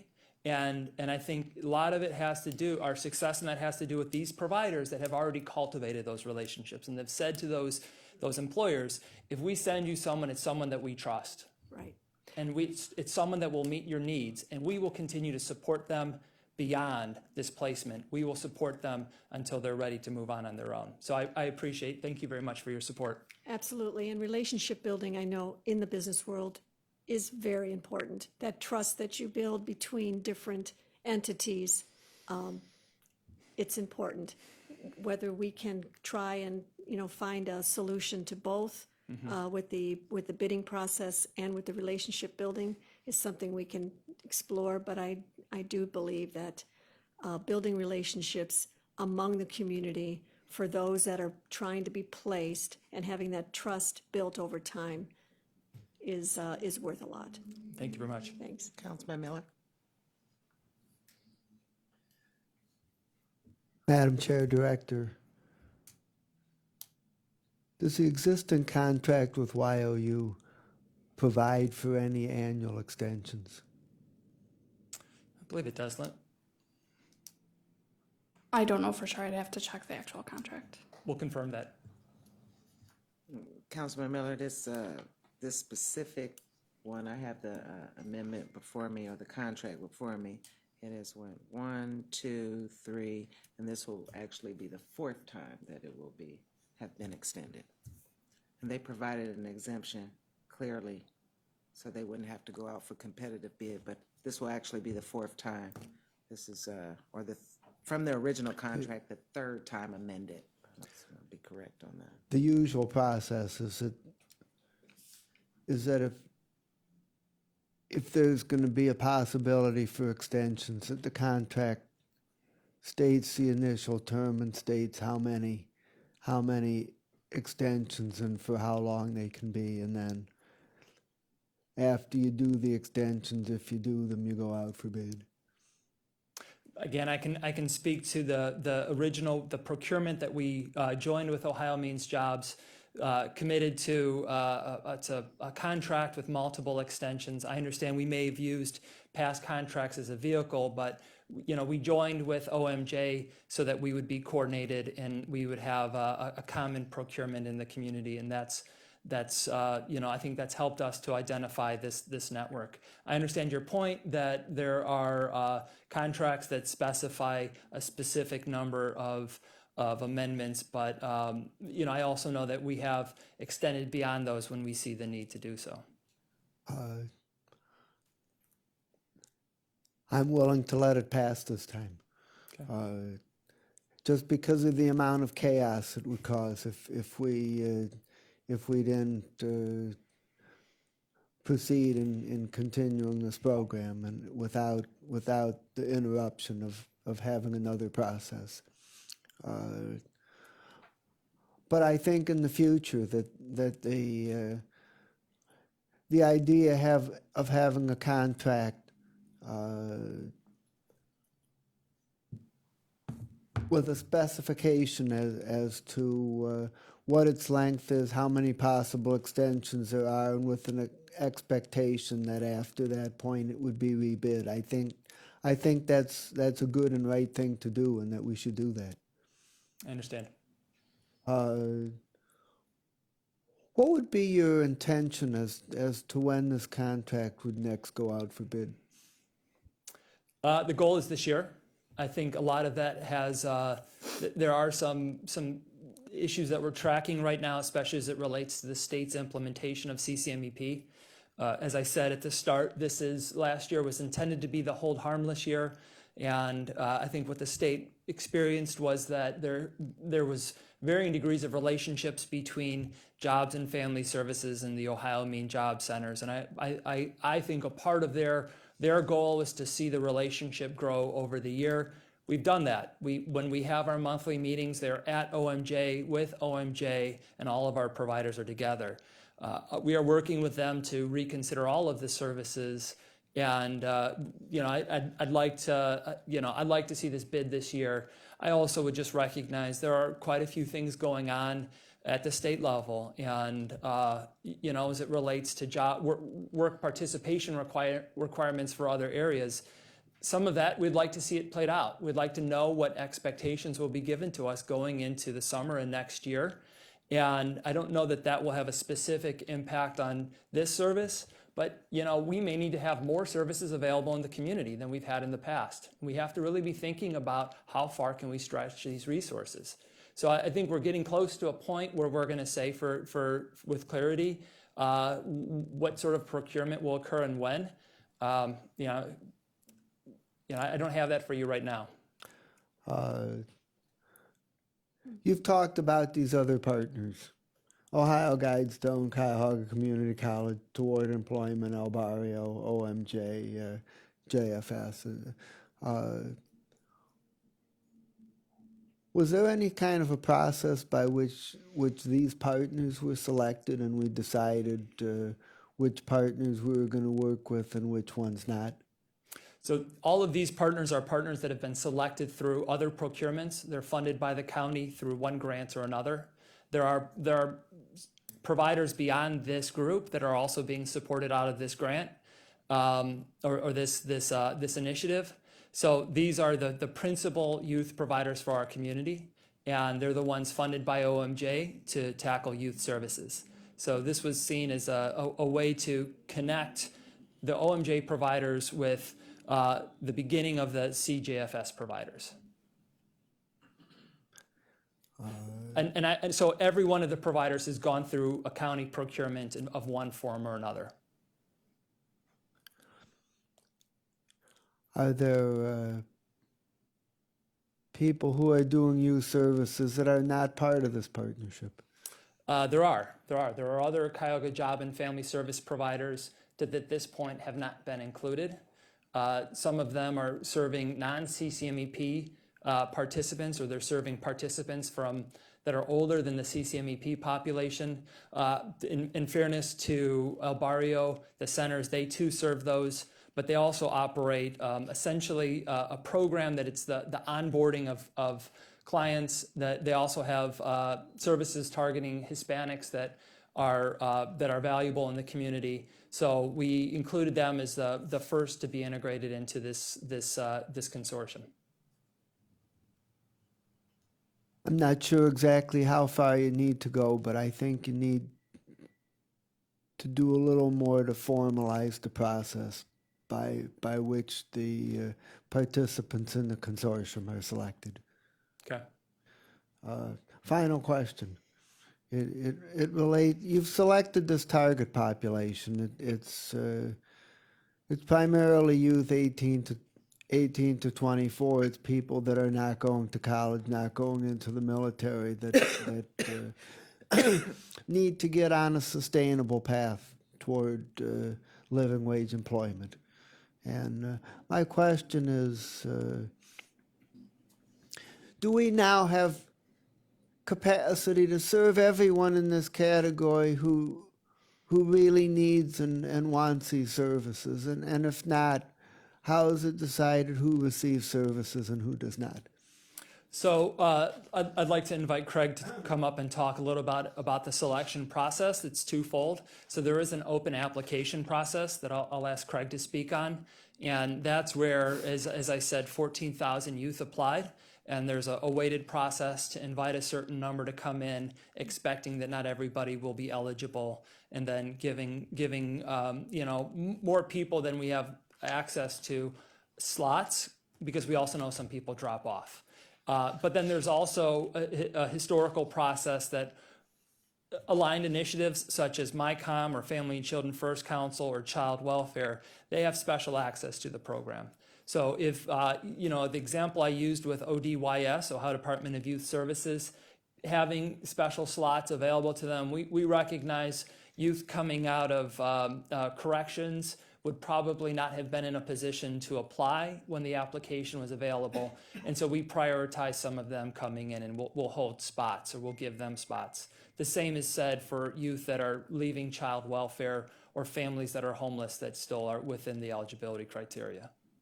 So when you choose the 4,000 or 5,000 out of the 14,000, yeah, is that done by lottery, or is there a selection criteria process for that? I'm going to ask Craig to speak to the specifics. Hello again, to Councilman Miller through the chair. So it is done by lottery. Then they are invited to an event to determine if they are TANF eligible.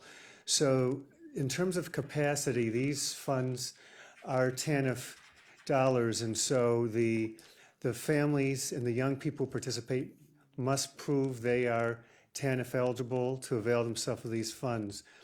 We usually find that we invite 2 clients for every one who actually makes it through, because especially after the age of 18, proving TANF eligibility is a little more challenging than it is when you're under 18. So to speak to your initial question, the capacity, we know from some statistics that there are 22,000 18 to 24-year-olds in the county that could use these services. And so we certainly can make a dent in that. What's also nice about the consortium is that our partners, if someone is not TANF eligible, we can sometimes work with WIOA funding, or in the case of El Barrio, they have other funding, so we can not turn them away necessarily if they're not TANF eligible, but for this particular funding that you're considering today, they must meet some strict guidelines, and we randomly select them and invite them to an intake process to determine if they meet those guidelines. Okay, thank you. Councilman Hauser. Just real quick, I'm familiar with the YU program. I agree with Councilman Miller and our chair. My favorite experience of the YU program is when they were at the water department, and a lot of the students were able to learn how to be technicians and plumbers, and I thought that was good experience, good exposure for the students that otherwise would not have had that experience. And so I think we all agree that YU does great work. To the chair, to Director Merriman, my question was, and I have to learn more about the amendment process, but was this $8 million already allocated in the budget, and you're just asking for more money in extended period, or is this like a first time ask here today in committee? So let me think of how to answer the question. So this is an annual allocation that we get from the state of Ohio, and I actually I don't know if OBM has already appropriated these funds for this purpose or not. to some extent, there's a timing question when the money comes in and whether that's included as appropriation at which point in the budget. My answer is I will have to confirm that with OPM to confirm where it is. We expect these dollars to come to us every year. We don't know how much we'll get or when we'll get them. So it is more of an estimate than a hard expectation. But let me answer your question about whether or not these funds were included in the budget. I would also just like to recognize that as you talked about the water department and the youth that are serving in that, youth from this program have been serving in this building for the past month, helping people walk through the door to pay their taxes. And a part of what we're trying to do out of this program is we've begun working with HR and have asked HR to offer some sort of orientation or a meeting with those youth to help them apply for county jobs. So I appreciate your acknowledgement of an aligned partner, a public municipal organization, but I actually think we need to take care of business as well, and that we need to do a better job of hiring from these interns within the county. And we hope that that's going to be something we can act on moving forward. I agree, and just follow up to the chair, to Director Merriman. I brought up the water department example because I'm familiar with the youth that were in the hallway, but if I'm being honest with you, Director Merriman, I think that the youth that were at the water department got skills they could use long term compared to the students that were here that really just show people how to get on the elevator. So I think let's be strategic and pragmatic on where we place some of these youth as well. That was the point of me bringing up the example for the water department. Yes, Councilwoman Brown. Thank you, Madam Chair. I don't know if there's any, I didn't see it in the legislation, administrative costs, how much goes to YOU, and how much of it goes to the youth, the breakdown. So to my knowledge, there is about $150,000 in levy funds that go to YOU to manage the contract. Mm-hmm. The balance of the contract is TANF dollars. Is that accurate?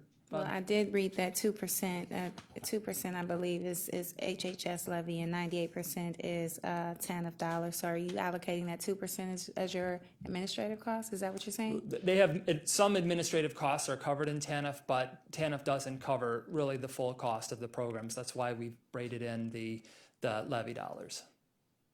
So again, are the levy dollars for administrative costs, or are you unsure? The levy dollars are for administrative costs. YOU uses some of the TANF dollars to support the administration of the program. But again, we've added the levy dollars to go beyond what TANF would otherwise fund.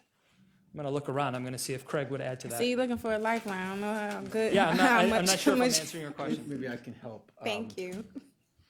The $150,000 that are levy dollars cover certain costs that TANF are considered under TANF unallowable. When some of the eligibility determination, activities are not covered under TANF. That's federal regulation. So the $150,000 covers those costs.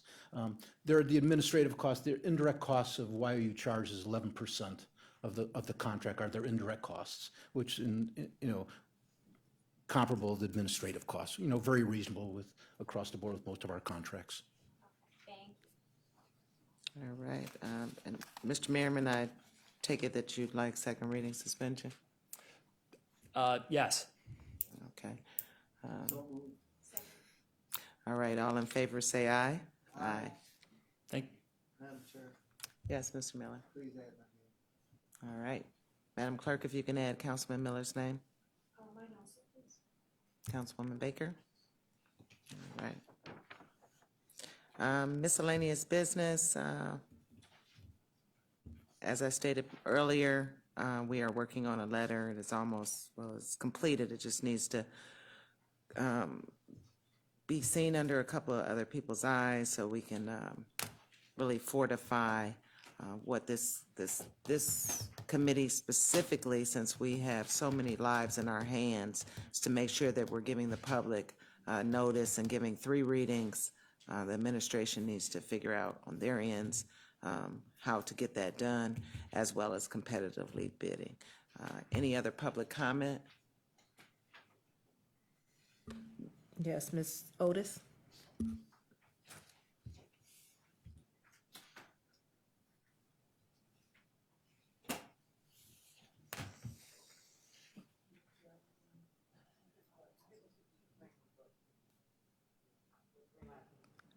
Good afternoon, everyone. Good afternoon. I'm here to talk about Job and Family Services. They have a PRC packet. It's dated 2012, but the agency has rules that were re-put in place back in 2015, which tells about the allocation and the dollar amount. So my pet peeve as a citizen is, how do you have a 2012 packet for citizens to complete and fill out, which gives one set of rules and $1 amount, and then have people complete it, and then get on the phone with constituents and tell us a different dollar amount, or we don't cover for mold.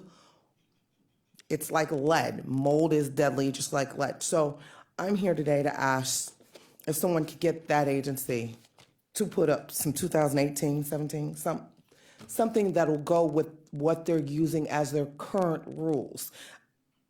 I feel aggravated if I'm looking at a bunch of rules from 2012, but you are then telling me the statute says 2015 and this is what we're going off of. I would like for it to be updated and stop tricking the citizens of the county based on what's being put out there. And it's right when you walk into the Virgil Brown building, right there. Okay. Thank you, guys. Is anyone else, Madam Clerk? Yes, Reverend Pinckney.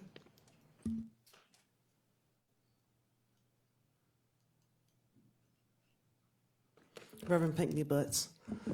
Good afternoon again. Good afternoon. To the chairwoman, through the chairwoman right now to Councilman Miller, I want to thank him for having insight for part of the vision for why I've been coming down here when he asked the question about processes for females. Because even in 2018, we're still just totally disrespected and totally overlooked. Councilwoman Conway, when I first came here, I was coming here and I was ready to share and ready to give and pour into some things until I heard some things today.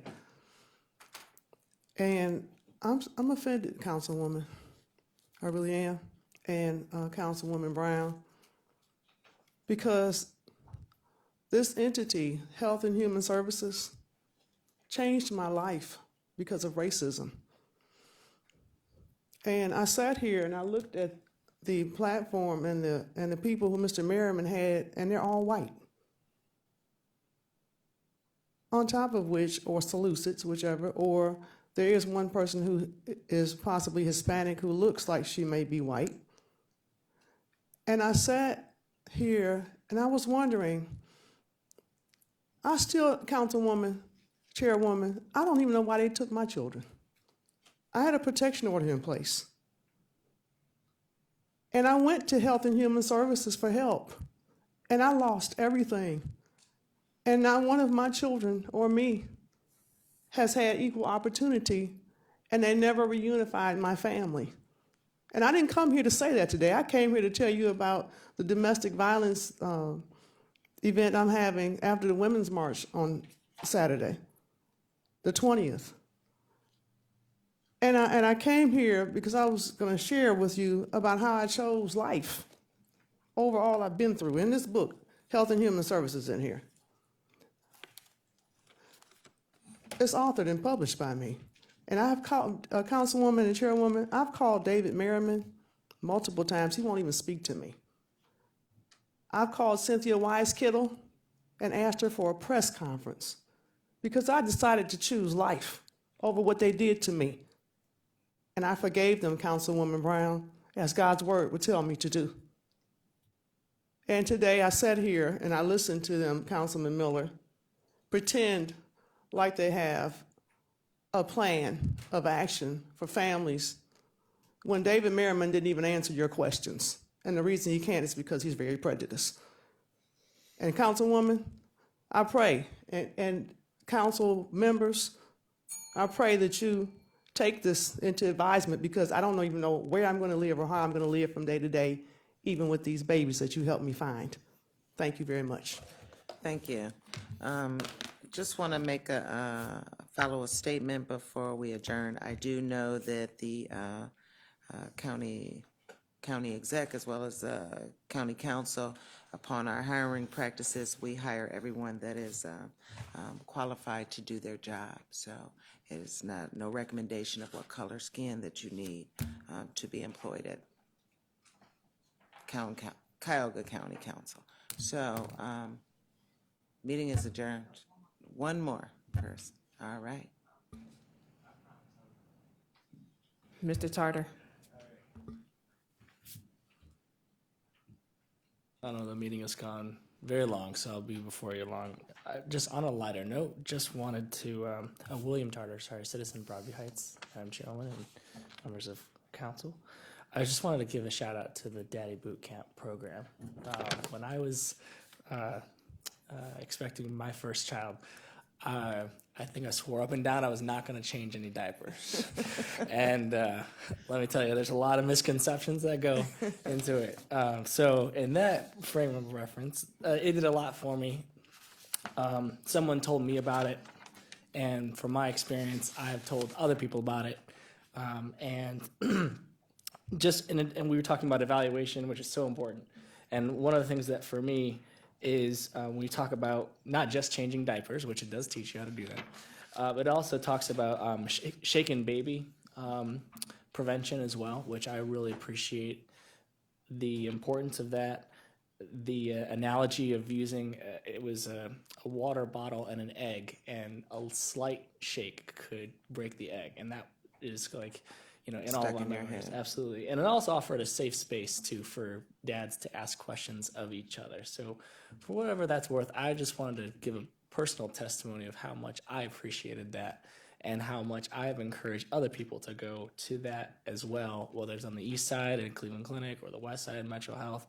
It's a really important program, and from an individual standpoint, I just wanted to provide that feedback that it's been a great blessing for me, and I hope that it continues to be a blessing for others. So, and as a member of the NAACP, amen. All right. Thank you very much. You're welcome. I just want to offer, if you have one of those colicky or hollering babies, I did. Get you plenty of vacuum cleaners. It hums the baby out. So that's just my advice for anybody that's going through it. Get you a vacuum cleaner, turn it on. You may be running your electricity up, but it calms the baby. Meeting adjourned.